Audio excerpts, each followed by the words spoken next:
திட்டம் போட்டு திருடுற கூட்டம் திருடிக் கொண்டே இருக்கும், அதை சட்டம் போட்டு தடுக்கிற கூட்டம் தடுத்து கொண்டே இருக்கும். ஆனால் சட்டம் போட்டு திருடுற கூட்டம் இன்றைக்கு இருக்கிறதுங்கிறத அடிக்க, திட்டம் போட்டு திருடுற கூட்டம் இல்ல, சட்டம் போட்டு திருடுற கூட்டம். மக்களால் தேர்ந்தெடுக்கப்பட்ட மக்கள். அதனால் முஸ்லிம்களுக்கு பெருநாள் வந்து விட்டதே, நம்முடைய பாதைகளை எல்லாம் அடித்து விடுவார்களே, நமக்கு இடையூறு தருவார்களே, நமக்கு எதிரான கோஷங்களை எழுப்புவார்களே, இன்னும் சொல்வதானால் இந்த மண்ணிலே சுற்றுச்சூழல்களை கெடுத்து விடுவார்களே, மது அறிந்து விட்டு ஆட்டம் போடுவார்களே என்று எந்த விதமான கவலையும் இல்லாமல் ஒரு மகிழ்வான பெருநாளை கொண்டாட முடிகிறது என்று சொன்னார். அத்தனை கொலைகள் ஒரு பண்டிகையின் பெயரினால் சகோதர சமுதாயத்தை சார்ந்தவர்கள் அடித்துக் கொல்லப்படுகிறார்கள் என்று சொன்னால், வழிபாடுகளை நீங்கள் செய்யக்கூடாது, உங்களுடைய வழிபாட்டு தலங்களிலே நீங்கள் ஜும்மா நாளிலே தொழக்கூடாது என்று பள்ளிவாசலை தார்ப்பாய் கொண்டு போர்த்துகிறார்கள் என்று சொன்னால், இது உலக அளவிலே இந்தியாவிற்கு தலைப்பதிவு. இன்றைக்கு தமிழ்நாட்டில் கட்சி ஆரம்பிக்கக்கூடியவர்கள் கொள்கை தலைவராக வேலு நாச்சியாரை கொண்டு இன்றைக்கு புதிதாக கட்சி தொடங்குவதற்கு 20 ஆண்டுகளுக்கு முன்பாகவே வேலு நாச்சியாரை கொள்கை தலைவராக அறிமுகப்படுத்தியவர் ஸ்ரீராம் சர்மா. இந்த நோன்பு காலம் முடிந்து விட்டதை முஸ்லிம்கள் துக்கமாக கொண்டாடுவதில்லை. நல்ல வேலை முடிஞ்சதுன்னு சொல்லி யார் நினைக்கிறது, ஆகா முடிந்து விட்டதே, இந்த பயிற்சி முடிந்து விட்டதே. எனவே அவர்கள் இந்த விரத காலம் நழுவுதே ரஹ்மான், ரொம்ப அருமையான ஒரு வார்த்தை. நீங்க கையை விட்டு இந்த காலம் போய்விட்டதே என்ற அந்த கலக்கம். அந்த கட்டுரையில் அவர் எழுதுகிறாரு, இந்த உலகமே வேடிக்கை பார்த்துக் கொண்டிருக்கிறது, பச்சளம் குழந்தைகளை பெரும்பெரும் உலகத்தின் 4வது ராணுவம் தாக்கி அழிப்பதற்கு பேர் போரா. எத்தனை குழந்தைகளை அழித்துக் கொண்டிருக்கின்ற இன்குபேட்டரில் இருக்கக்கூடிய குழந்தைகளை அழிக்கின்ற கொடூரத்தை உலகம் பார்த்துக் கொண்டிருக்கிறது.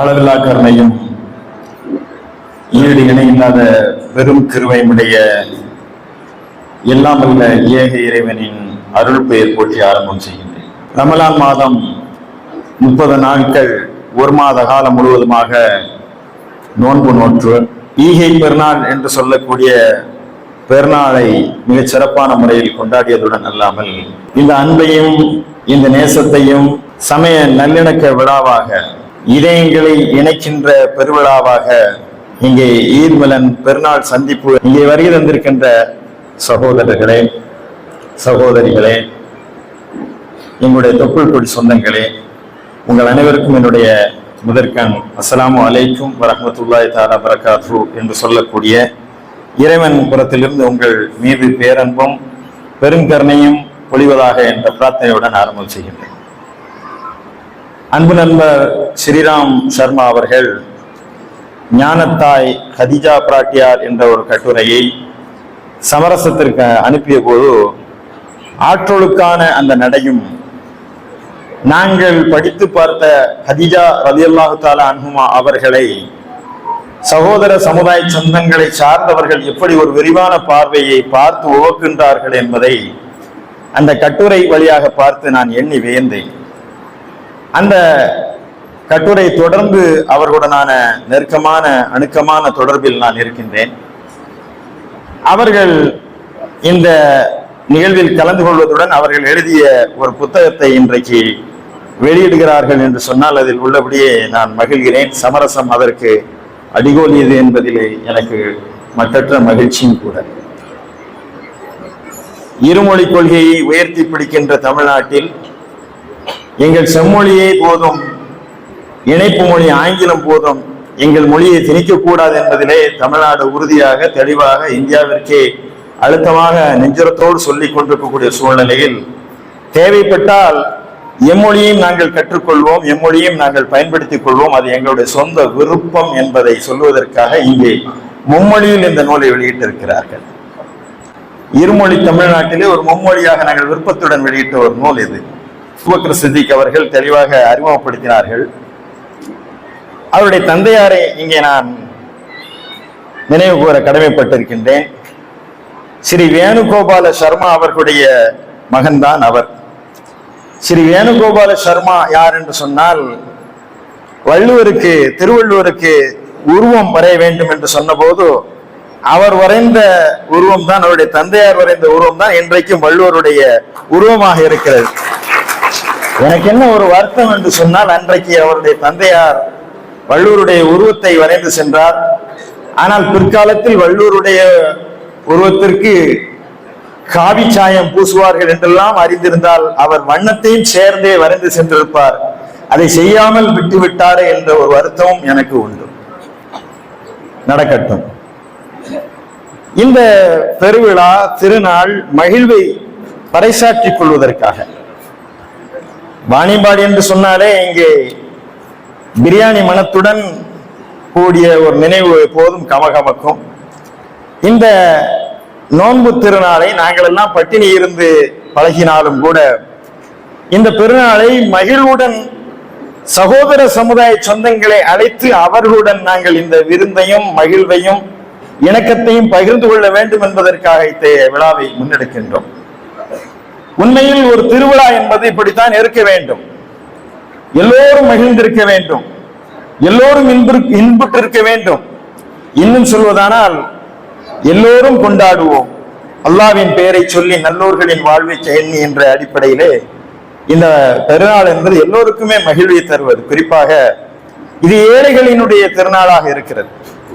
இந்த நாளில் யாரும் பசித்திருக்க கூடாது என்பதற்காகத்தான் பெருநாள் தர்மத்தை நாங்கள் கொடுத்து எந்த ஏழையும் இந்த நாளில் பசித்திருக்க கூடாது என்ற அடிப்படையிலே அந்த பெருநாள் தர்மத்தை வழங்கிவிட்டுத்தான் இந்த தொழுகை திடலுக்கு, தொழுகை பள்ளிவாசலுக்கு நாங்கள் வருகிறோம். அவர்களுக்கு இஸ்லாம் விதித்த கடமைகளில் ஒரு மிக முக்கியமான கடமையான ஜகாத் என்று சொல்லக்கூடிய கட்டாய கொடையை அந்த ஏழைகளுக்கு வழங்கி வறுமையை போக்குவதில் இஸ்லாம் தந்த ஒரு பொருளாதார திட்டத்தை அறிமுகப்படுத்திய பிறகுதான் இந்த பெருநாளை நாங்கள் மகிழ்வுடன் கொண்டாடி கொண்டிருக்கிறோம். இது ஏழைகள் மகிழ்ந்திருப்பது, முஸ்லிம்கள் மகிழ்ந்திருப்பது என்பது மாத்திரமல்லாமல் சகோதர சமுதாய சொந்தங்களும் மகிழ்ந்திருக்கின்றார்கள். அவர்கள் அன்பையும் வாழ்த்துக்களையும் பரிமாறிக்கொள்கின்றார்கள் என்ற அடிப்படையில் தான் இதை ஒரு சமய நல்லிணக்க திருவிழாவாக நடத்தி கொண்டிருக்கிறோம். உண்மையில் ஒரு பெருநாள் என்பது மகிழ்வுக்குரிய நாளாகத்தான் இருக்க வேண்டும். அப்படி ஒரு பெருநாள் வந்தால் அதை குறித்து ஒருவர் பயப்படுகிறார் என்றால், அடரா முஸ்லிம்களுக்கு பெருநாள் வந்து விட்டதே, நம்முடைய பாதைகளை எல்லாம் அடித்து விடுவார்களே, நமக்கு இடையூறு தருவார்களே, நமக்கு எதிரான கோஷங்களை எழுப்புவார்களே, இன்னும் சொல்வதானால் இந்த மண்ணிலே சுற்றுச்சூழல்களை கெடுத்து விடுவார்களே, மது அறிந்து விட்டு ஆட்டம் போடுவார்களே என்று எந்த விதமான கவலையும் இல்லாமல் ஒரு மகிழ்வான பெருநாளை கொண்டாட முடிகிறது என்று சொன்னார்.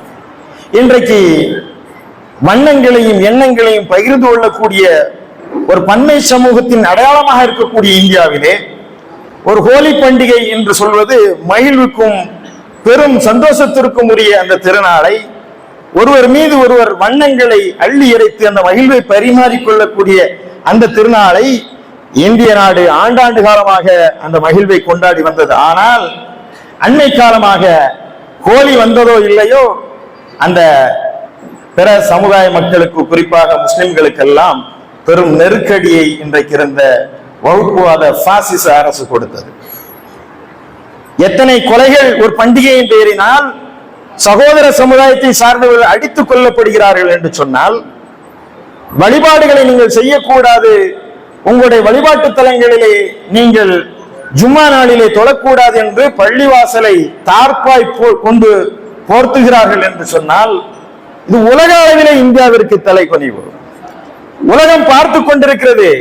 பல ஆண்டுகளாக ஒற்றை சமூகமாக இருந்த மேற்கத்திய ஐரோப்பிய நாடுகள் எல்லாம் இன்றைக்கு பன்மை சமூகமாக மாறி வருகின்ற வேளையிலே, இந்தியாவை பெருமையுடன் பாராட்டி கொண்டிருக்கக்கூடிய வேளையிலே 6 பெரும் மதங்கள், 6000க்கும் அதிகமான இனக்குழுக்கள், பல்வேறு மொழிகள், பல்வேறு இனங்கள் என்று நிரவி பறந்து விரிந்து வாழ்கின்ற இந்தியாவுடைய பெருமை மிக அடையாளத்தை இன்றைக்கு சிதைத்து, அப்படிப்பட்ட அண்ணன் தம்பிகளாக, மாமன் மச்சானாக, மொழி இனம் எல்லாவற்றையும் கடந்து வாழ்கின்ற பன்மை சமூகமான இந்தியா இன்றைக்கு ஒற்றை தன்மையை நோக்கி நகர்வதற்காக ஒரு சகோதர சமுதாய சொந்தங்கள் கொண்டாடுகின்ற பண்டிகையிலே இன்னொரு சமுதாயத்தை சார்ந்தவர்கள் வழிபாடு செய்யக்கூடாது என்பதை சாதாரண மனிதர் அல்ல, பொறுப்பில் இருக்கக்கூடிய ஒரு அமைச்சர் பேசுகிறார். ஆண்டுக்கு 52 வெள்ளிக்கிழமைகள் வருகிறது, நீங்கள் தொழுதுவிட்டு போங்கள், ஆனால் ஆண்டுக்கு ஒரு ஹோலி பண்டிகை இப்படித்தான் கொண்டாடுவோம், அதில் நாங்கள் அடித்துக் கொள்வோம் என்பதை வெளிப்படையாக சொல்கிறார்கள் என்று சொன்னால், நாம் எந்த மாதிரியான ஒரு கால சூழலில் வாழ்ந்து கொண்டிருக்கிறோம் என்பதுதான் இந்த நேரத்தில் எண்ணி பார்க்க விரும்புகின்றேன். அதிலெல்லாம் முற்றிலும் மாறுபட்டு அந்த அச்சத்தையும் அந்த கலக்கத்தையும் போக்கி இது போன்ற மகிழ்வு திருநாட்களாக இந்த பெருநாளை கொண்டாட வேண்டும் என்பதுதான் இந்த சமய நல்லிணக்க விழாவாக இங்கே சகோதரர்கள் இந்த பெருநாள் விழாவை எடுத்திருக்கின்றார்கள். அதற்காக நான் உள்ளபடியே நான் பாராட்டுகிறேன். ஏன் இந்த பெருநாள்? நீங்க நோன்பு வச்சீங்க, நீங்க தொழுதீங்க, ஏனால் என்ன மாற்றம் வந்துவிட போகிறது என்று சொன்னால், இறைவன் இந்த உலகை படைத்தான், படைத்ததோடு என்னுடைய கடமை முடிந்து விட்டது என்று அவன் ஒதுங்கி விடாமல், எந்த இறைவன் படைத்தானோ அவனே வழிகாட்டக்கூடிய பொறுப்பையும் ஏற்றுக்கொள்கிறான், அவனே வழிகாட்டுகிறான். மிக முக்கியமான ஒரு செய்தி. எனவேதான் வழி அறியாமல் என்ற மனித சமுதாயம், எது உண்மை எது பொய் என்று அறியாமல் திக்குத்திணறி இருந்த ஒரு சமுதாயம், சத்தியம் எது அசத்தியம் எது என்று பிரித்தறிய முடியாத அளவிற்கு குழப்பத்தில் சிக்கியிருந்த மனித குலத்திற்கு ஒரு விளக்கமாக, அருளாக, உரைகளாக, நேர்வழியாக இந்த திருக்குரானை நான் இறக்கி அருளினேன் என்று இறைவன் சொல்கிறான். சஹ்ரு ரமலான் அல்லதி உன்சில ஃபீஹில் குர்ஆன், இந்த மாதத்தில் தான் இந்த குர்ஆன் இறக்கி அருளப்பட்டது. எப்படிப்பட்ட குர்ஆன் என்று சொன்னால், முஸ்லிம்களின் வேதம் அல்ல, முஸ்லிம்களுக்கான குலச்சொத்து அல்ல, ஹுதல் லின்னாஸ், மனிதர்களுக்கு வழிகாட்ட வந்த இந்த நேர்வழியை இறைவன் உங்களுக்கு வழங்கினான். அது சத்தியத்தையும் அசத்தியத்தையும் பிரித்து காட்டக்கூடிய ஒரு உரைக்கல், ஃபுர்கான், அல் பயான், அது மனித குலத்திற்கு விளக்கத்தை தருகிறது. இப்படிப்பட்ட ஒரு பெரும் வழிகாட்டுதலை இறைவன் உங்களுக்கு வழங்கி இருக்கின்றான் அல்லவா, இதற்காக நீங்கள் லஅல்லக்கும் தஷ்குரூன், நீங்கள் நன்றி செலுத்த வேண்டும். அதற்காகத்தான் இந்த பெருநாள். நீங்கள் அங்கே உங்கள் பெருமைகளை பேசுவதற்கு இந்த பெருநாள் அல்ல, உங்களுடைய பண வெளிப்பாட்டை, உங்களுடைய பதவி பலத்தை காட்டுவதற்காக இந்த பெருநாள் அல்ல. நீங்கள் இந்த பெருநாளில் முழங்க வேண்டிய ஒரே கொள்கை முழக்கம் அல்லாஹு அக்பர், அல்லாஹு அக்பர், அல்லாஹு அக்பர். இறைவன் மிகப்பெரியவன். இறைவன் மிகப்பெரியவன் என்றால் நாம் எல்லாம் அடிமைகள். துகப்பிருல்லாஹ அலா மா ஹதாக்கும், இந்த உலகத்திற்கு நேர்வழி காட்டினானே அந்த மாபெரும் இரட்சகனுடைய பெரும் புகழை மனித குலம் ஓங்கி உறக்க வேண்டும் என்பதற்காகத்தான் இந்த பெருநாள், இந்த திருநாள். மனிதர்கள் அனைவரும் சீப்பின் பற்களை போல சமமானவர்கள், உயர்ந்தவன் தாழ்ந்தவன் என்ற எந்த பாகுபாடும் இல்லை. மனிதர்கள் அனைவரும் முதல் மனிதராக இருந்த ஆதம் அவர்களுடைய பிள்ளைகள். எனவே ஒரே பிள்ளைகளுடைய, ஒரே வீட்டில் பிறந்த, ஒரே தாய் தந்தையருக்கு பிறந்தவர்கள் எப்படி உயர்ந்த ஜாதி தாழ்ந்த ஜாதி என்று வர முடியும்? எனவே மனித குலம் ஒன்றுதான். இந்த மனித குலத்திற்கு இறைவன் வழிகாட்டினான். அந்த வழிகாட்டுதலை வேதங்களோடு அருளியதோடு மட்டுமல்லாமல் இறை தூதர்களையும் அனுப்பினான். இறைவனுடைய கருணையினுடைய வெளிப்பாட்டை பாருங்கள். முதல் மனிதரே முதல் தூதர், முதல் மனிதருக்கே வழிகாட்டுதல் தேவை இருக்கிறது. எனவே ஆதம் அலைஹிஸ்ஸலாம் அவர்களை இறை தூதராகவே இறைவன் அறிமுகப்படுத்துகிறான். அன்று தொட்டு பூமி பந்தின் பல்வேறு பகுதிகளுக்கு எண்ணற்ற இறை தூதர்களை இறைவன் அனுப்புகின்றான். லட்சத்திற்கும் அதிகமான இறை தூதர்கள் இங்கே பூமியிலே வருகை தந்திருக்கின்றார்கள். அதில் இறுதியாக வந்தவர்கள் தான் இறுதி தூதர் முஹம்மது நபி ஸல்லல்லாஹு அலைஹி வஸல்லம் அவர்கள். அவர்கள் வரைக்குமாக இறைவன் வழிகாட்டினான். இறைவன் எப்படி வழிகாட்டுவான்? நேரடியாக வரமாட்டான், அவதாரம் எடுக்க மாட்டான். இறைவனுக்கு குமாரர்கள் இல்லை. எனவே இறைவன் மனிதர்களில் இருந்தே சிலரை தூதர்களாக எடுத்து இந்த வேதத்தை வழங்கி மனித குலத்தை எப்படி வழிகாட்ட வேண்டும் என்று சொல்கின்றான். எனவே இறைவனுடைய மாபெரும் கருணையை பாருங்கள். இறைவன் படைத்தான், பரிபாலித்தான், வாழ்வியலை வழங்கினான், வழிகாட்டுதலை வழங்கினான், அதை வழிகாட்டக்கூடிய தூதர்களையும் வழங்கினான். அந்த தூதர்கள் எல்லாம் வெற்று தத்துவங்களாக, உட்டோபியன் ஐடியாவாக பேசி செல்லவில்லை. அப்படிப்பட்ட ஒரு சமுதாயத்தை உருவாக்கி காட்டினார்கள். நீங்கள் காகிதல் உவத்தல் இல்லாமல் 1400 ஆண்டுகளுக்கு முன்னாக சென்று அன்றைய அரபுலகம் எப்படி இருந்தது, எப்படிப்பட்ட மனிதர்களை முகமது என்ற அந்த தனியவர் உருவாக்கவில்லை. இறை தூதர் என்ற அந்தஸ்தில் இருந்து இறைவன் அவர்களுக்கு வழிகாட்டினான். அந்த இறை வழிகாட்டுதலை கொண்டு அப்படிப்பட்ட ஒரு சமுதாயத்தை உருவாக்கினார்கள். மது அருந்தக்கூடியவர்களாக இருந்தார்கள், மதுவினை மூழ்கி தெளித்தார்கள். ஆனால் அந்த மதுவை ஒற்றை வசனத்தின் மூலமாக ஒழித்து காட்டிய மாபெரும் சரித்திரத்தை இஸ்லாம் செய்து காட்டியது. இன்றோடு மது உங்களுக்கு தடை செய்யப்பட்டிருக்கிறது, ஹராம் என்று சொன்னதும் அந்த மதீனத்து வீதிகளிலே மது ஆறாய் பெருக்கெடுத்து ஓடியது. மது இல்லாத சமுதாயம். பெருமானார் இறுதி உரையிலே சொன்னார்கள், வட்டியை என் கால்களுக்கு கீழாக போட்டு மிதிக்கின்றேன் என்று சொன்னார்கள். இன்றோடு வட்டி ஹராம் என்று சொன்னார்கள். அன்றோடு வட்டி ஒளிந்தது. பெண்களை உயிரோடு புதைத்த அந்த காலத்தில் தான் பெண்களுக்கு ஆன்மா இருக்கிறது. பெண்களுக்கு அவர்களும் ஜவுஜ், இணைகள் தான். அவர்கள் இறைவனுடைய அடிமைகள், அவர்களுக்கு சரிபாதி உரிமை இருக்கிறது என்று அன்றைய காலத்தில் சொன்னார்கள். சொத்தில் பங்கையும் கட்டாயமாக்கியது இஸ்லாம். இன்றைக்கு ஞானத்தாய் கதீஜா பிராட்டியாரை குறித்து ஸ்ரீராம் சர்மா அவர்கள் எழுதிய போது அதில் ஒரு குறிப்பையும் கூட அந்த முன்னுரையிலே அவர் இறுதியில் முடிக்கும் போது சொன்னதை நான் எண்ணி பார்க்கிறேன். அது ஒரு பெரும் நூலாக நீங்கள் எழுத வேண்டும். கதீஜாவை மட்டுமல்ல, அன்னை ஆயிஷா ரலியல்லாஹு அவர்களை குறித்து நீங்கள் ஆய்வு செய்யலாம். அன்றைய எழுத படிக்க தெரியாத ஒரு அரபு தேசத்தில் இருந்து 2210 நபிமொழிகளை அன்றைக்கு ஆண்களுக்கு இணையாக அல்ல, அவர்களையும் தாண்டி அவர்கள் அந்த நபிமொழிகளை அறிவித்திருக்கிறார்கள் என்று சொன்னால் கல்வியில் சிறந்தவர்களை, பெண்களை உருவாக்கி காட்டினார்கள்.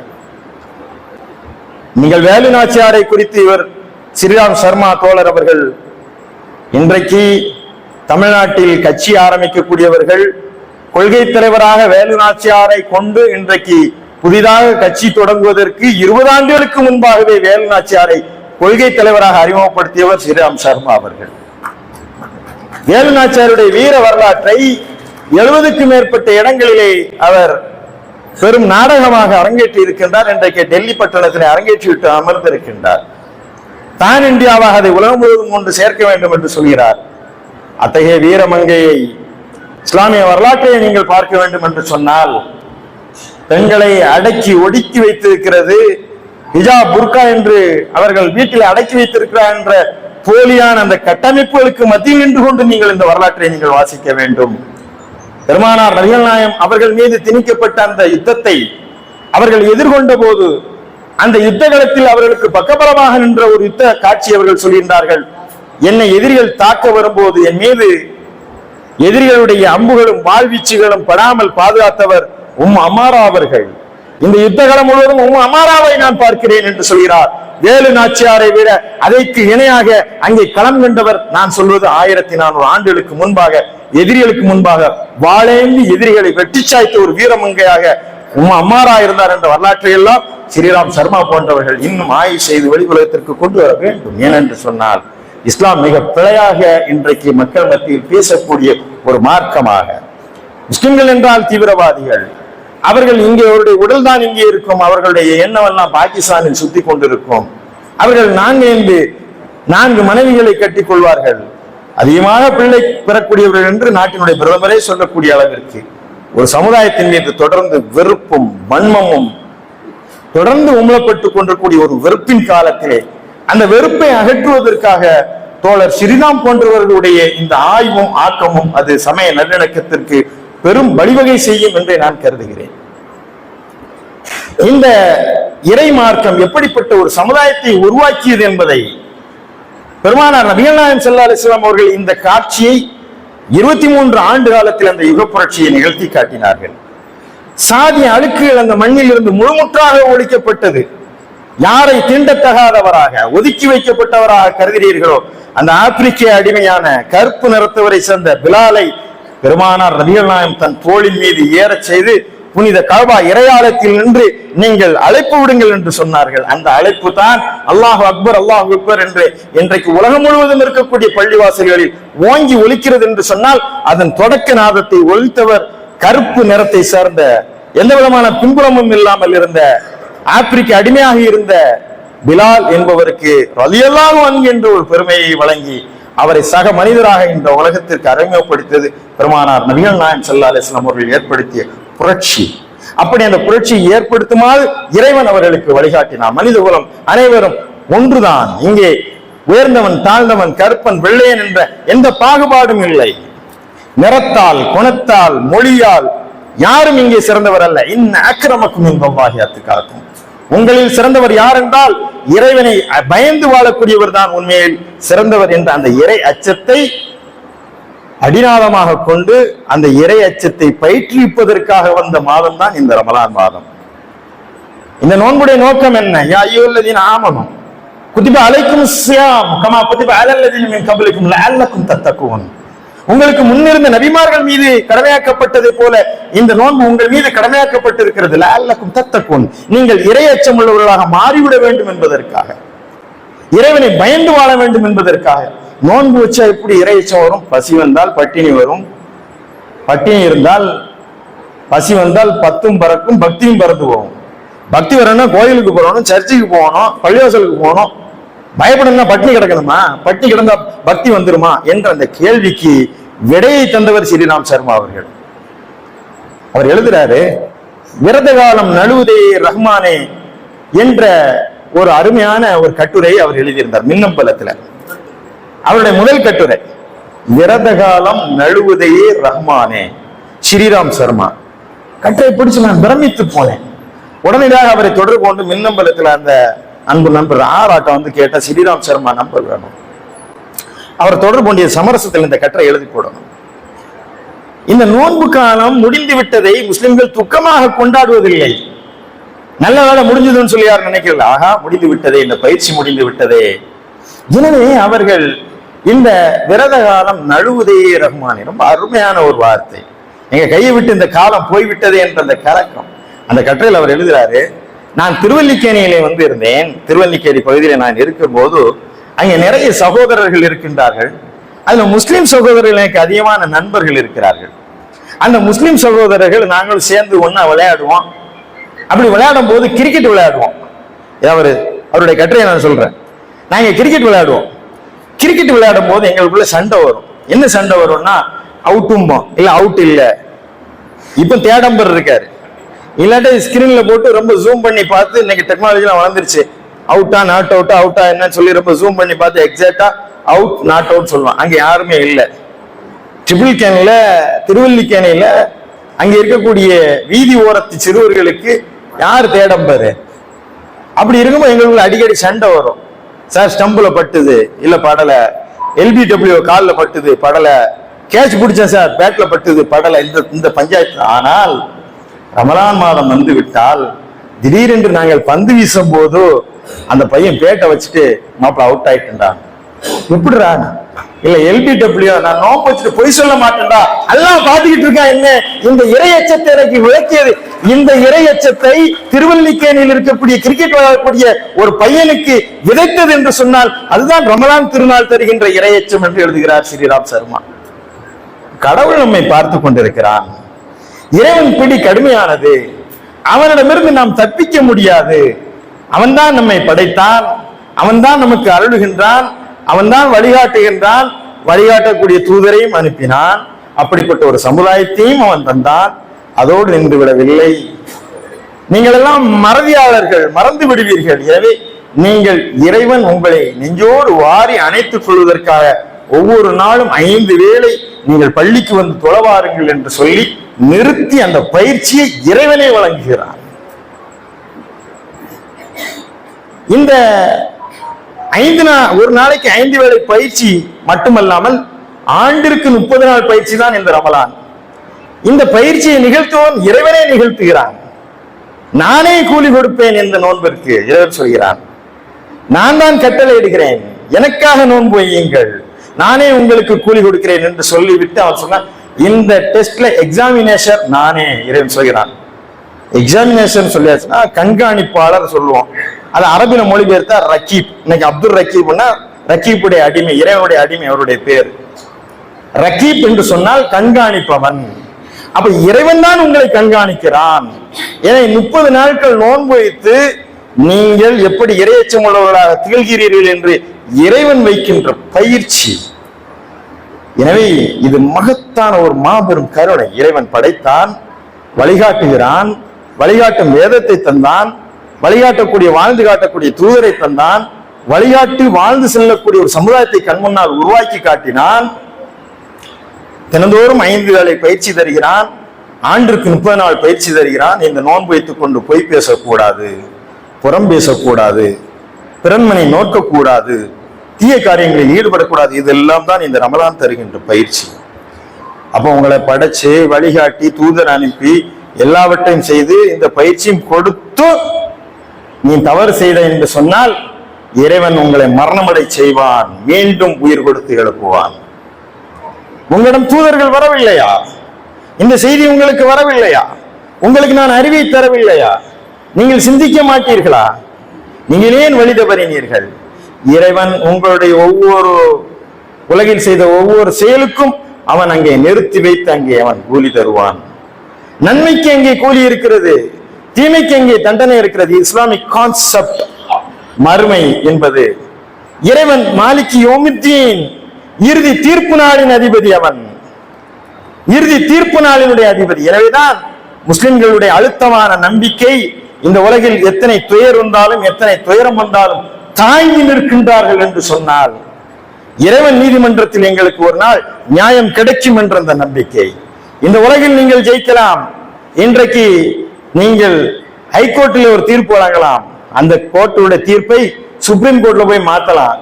உங்களுக்கு தெரிந்தது ஹைகோர்ட், சுப்ரீம் கோர்ட் தான். ஆனால் முஸ்லிம்களுக்கு தெரிந்தது மாலிக் யௌமித்தீன் என்று சொல்லக்கூடிய இறுதி தீர்ப்பு நாளினுடைய ஒரு கோர்ட் இருக்கிறது. அந்த கோர்ட்டில் எவனாலும் அங்கே தப்பிக்க முடியாது. அது நெதன்யாஹுவானாலும் சரி, உலகிலே குழந்தைகளை கொன்றளிக்கக்கூடிய ஒரு கொடூரன். எத்தனை திமிர்! இந்த உலகமே வேடிக்கை பார்த்துக் கொண்டிருக்கிறது. பச்சளம் குழந்தைகளை பெரும்பெரும் உலகத்தின் 4வது ராணுவம் தாக்கி அளிப்பதற்கு பேர் போரா. எத்தனை குழந்தைகளை அழித்துக் கொண்டிருக்கின்ற இன்குபேட்டரில் இருக்கக்கூடிய குழந்தைகளை அழிக்கின்ற கொடூரத்தை உலகம் பார்த்துக் கொண்டிருக்கிறது. ஐநா மன்றம் கதறுகிறது. ஆனால் ஐநா முகாம்கள் மீது கொண்டு போடுகிறார். உலக நாடுகள் எல்லாம் சொல்கின்றன இந்த யுத்தத்தை எப்படியாவது நிறுத்த வேண்டும் என்று. எவ்வளவு அழிப்பீர்கள் ஒரு சின்னஞ்சிறு கசாவை? எத்தனை குண்டுகள், அத்தனை யுத்த விதிகளை மீறி நீங்கள் இங்கே செயல்படுகிறீர்கள். உலகமே வேடிக்கை பார்த்துக் கொண்டிருக்கிறது. குழந்தைகளை கொல்லக்கூடிய, அவர்களுக்கு குழந்தை இருக்காதா? அந்த குழந்தைகள் அவர்களை அப்பா என்று புன்முறுவலோடு கூட்டு அழைத்திருக்காதா? அந்த குழந்தைகளுக்கு அவர்கள் முத்தம் கொடுத்திருக்க மாட்டார்களா? அந்த குழந்தைகளுடைய பிஞ்சு கரங்கள் அவர்களுடைய கண்ணங்களை வருடி இருக்காதா? எப்படி குழந்தைகள் மீது குண்டு வீசுகிறீர்கள்? ஒன்றா இரண்டா? பல்லாயிரக்கணக்கான குழந்தைகளை அழித்திருக்கின்றீர்கள். ஒரு இனத்தை அழித்து இன அழிப்பு செய்வதை இந்த உலகம் வேடிக்கையை பார்க்கிறது. அது முஸ்லிம் பிரச்சனை தானே, பலஸ்தீன பிரச்சனை தானே, எங்கேயோ நடக்கிறது என்பது அல்ல. நாம் வாழ்ந்த காலத்தில் நடந்த ஒரு கொடூரம். ஆனால் தட்டி கேட்பதற்கு யார் இருக்கிறார்கள்? அத்தனையும் தாங்கிக் கொண்டு அந்த மக்கள் இன்றைக்கும் போராட்ட களத்தில் புன்முறுவலோடு நிற்கிறார்கள் என்று சொன்னால், பசியோடு நோன்பு வைத்து பசியோடு நோன்பு திறந்து பசியிலே மடிந்து போகின்றார்கள் என்று சொன்னால், அதையும் இன்முகத்தோடு ஏற்றுக்கொள்கிறார்கள் என்று சொன்னால், இந்த ஒற்றை வார்த்தை அவர்களை தாங்கி பிடிக்கிறது. நாளை இறைவன் தீர்ப்பு நாளிலே நாங்கள் ஒரு நாள் நிச்சயம் வெல்வோம் என்ற அந்த நம்பிக்கை, இறைவன் உங்களை தண்டிப்பான் என்ற நம்பிக்கை. இந்த உலகத்திலே நீங்கள் தப்பித்து விடலாம். இந்த உலகத்திலே நீங்கள் எத்தனை அராஜகம் புரியலாம். ஆனால் இறப்பிற்கு பின்பு ஒரு வாழ்க்கை இருக்கிறது. அந்த வாழ்க்கையிலே நிச்சயமாக அங்கே நீதி விசாரணை வரும். மாலிக் யௌமித்தீன் இறைவன் முன்னால் நாங்கள் நிறுத்தப்படுவோம். அவனுடைய தீர்ப்பு மன்றத்திலே அந்த விசாரணை வரும். இதுதான் எங்களை அச்சமூட்டுகிறது. பொய் சொல்ல நான் எழுகிறது, இறைவன் பார்த்து கொண்டிருக்கிறான். லஞ்சம் வாங்குவதற்கு கை நீளுகிறது, இறைவன் பார்த்து கொண்டிருக்கிறான். ஆபாச எண்ணங்கள் அலையடிக்கிறது, தீய காட்சிகளை பார்ப்பதற்கு மனம் இயங்குகிறது, இறைவன் பார்த்து கொண்டிருக்கிறான். எவ்வளவு பயிற்சி கொடுத்துமே முஸ்லிம் சமுதாயத்தில் எவ்வளவு பிழைகள் இருக்கிறது என்றால், தொழுகையே இல்லை என்று சொன்னால், நோன்பே இல்லை என்று சொன்னால், நாங்கள் எல்லாம் எவ்வளவு கீழானவர்களாக இந்த சமுதாயம் இருந்திருக்கும். அல்லாஹ் பாதுகாத்தான். அதற்காக பெருமைப்படுத்தக்கூடிய தான் இந்த பெருநாள். நாளை மறுமையிலே இறைவன் தீர்ப்பு முன்னால் தண்டனை மட்டுமல்ல, நற்கூலி கிடைக்கும். ஏன் முஸ்லிம்கள்லாம் இன்றைக்கு வெள்ளத்திலே, மார்பள வெள்ளத்திலே நின்று இன்றைக்கு உதவி புரிகிறோம்? எது தூண்டுகிறது? இதை சொல்லி ஓட்டு கேட்கக்கூடிய எந்த முஸ்லிம் அமைப்பு அது வருமா?